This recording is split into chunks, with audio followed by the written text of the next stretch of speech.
মজার একটা ক্লাস আজ তোমাদের জন্য ডিজাইন করেছি আমরা। সেটা হলো হাউ। হাউ দিয়ে করি আজকে, ঠিক আছে? হাউ দিয়ে, ঠিক আছে?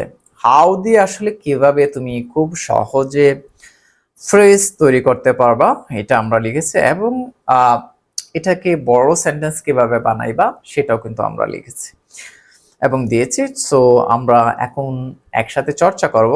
হাউ টু গো মানে কি, কিভাবে যেতে হয়। হাউ টু গো কিভাবে যেতে হয়, আমরা মনে হয় আরেকটা ক্লাস করেছিলাম এরকম বেশ কিছুদিন আগে, কিন্তু আজকের ক্লাসটা একটু ভিন্ন। হ্যাঁ, একটু ভিন্নতা আছে এখানে এবং ইফেক্টিভ এটা।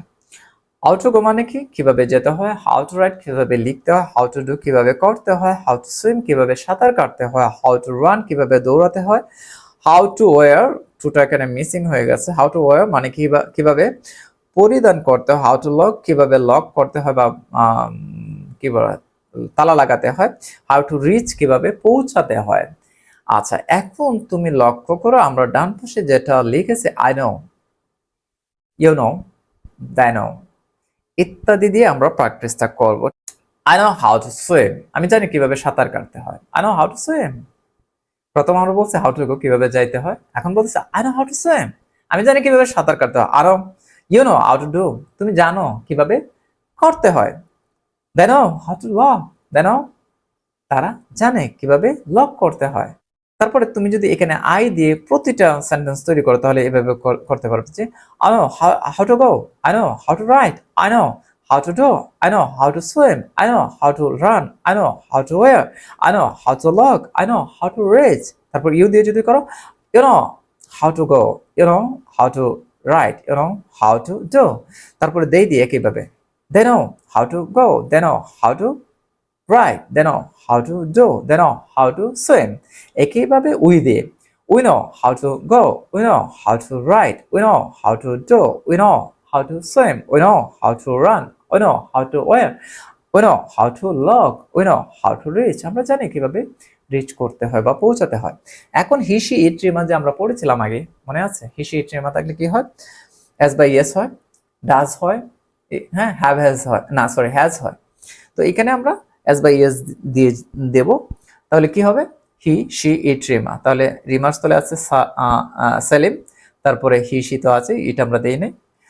তো শি দিয়ে যদি আমরা প্র্যাকটিস করি তাহলে he knows how to do, he knows how to go, he knows how to ride, he knows how to swim, he knows how to run, he knows how to wear, he knows how to walk, he knows how to reach. He দিয়ে যদি আমরা করি he knows how to go, he knows how to ride, he knows how to do, সে জানে কিভাবে করতে হয়। how to he knows how to swim, সে জানে কিভাবে সাঁতার কাটতে হয়। he knows how to run, he knows how to wear, he knows how to lock, he knows how to reach, he knows।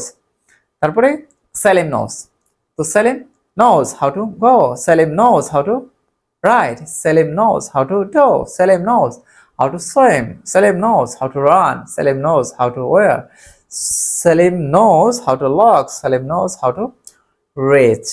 এই তো খুবই সহজ একটা ক্লাস। এখন তোমার কাজ কি? এভাবে অসংখ্য সেন্টেন্স, এখান থেকে 500 সেন্টেন্স তৈরি করতে পারবো আমি আশা করছি। তো 500 করার দরকার নেই, 50টা করো, ঠিক আছে? মিনিমাম 50টা তোমার মতো করে করবা, ঠিক আছে? তো এখানে কি ভার্বগুলো কিন্তু এইগুলাই না, আরো নতুন নতুন ভার্ব কিছু নিয়ে আসবে তুমি, হ্যাঁ? অথবা আমরা যে 200 ভার্ব দিয়েছি, অথবা আমাদের যে বইটা দেখিয়েছি এই বইটাতে অসংখ্য ভার্ব আছে, খুব সম্ভবত এটাতে 600 না 500, আই ডোন্ট নো, আলাদা করে আমরা ভার্ব দিয়ে দিয়েছিলাম। এই বইটা যদি পারো তোমরা সংগ্রহ করে নেবা, হ্যাঁ? আমাদের কাছেও আছে, রকমারিতেও পাইবা, কোনো সমস্যা নাই। কতগুলো, 1 মিনিট একটু সময় দাও, আমি দেখছি কতগুলো ভার্ব আলাদা করে দেওয়া আছে ভার্ব লিস্ট। এটা না কিনলেও চলবে, কারণ আমি তো অলরেডি 200 ভার্ব দিয়ে দিয়েছি তোমাদেরকে। আর তোমাদের যদি টাকা থাকে পকেটে তাহলে কিনে নেবে, কোনো সমস্যা নেই। এখানে 637টা ভার্ব আছে খুব সম্ভবত, হ্যাঁ এরকমই 637টা ভার্ব আলাদা করে দিয়েছি। আর এমনিতে আমরা দিয়েছি, ওখানে দিয়েছি 200, হ্যাঁ? যারা আরো বেশি ভার্ব শিখতে চাও তারা এটা নিয়ে নেবা। সো থ্যাংক ইউ, আসসালামু আলাইকুম।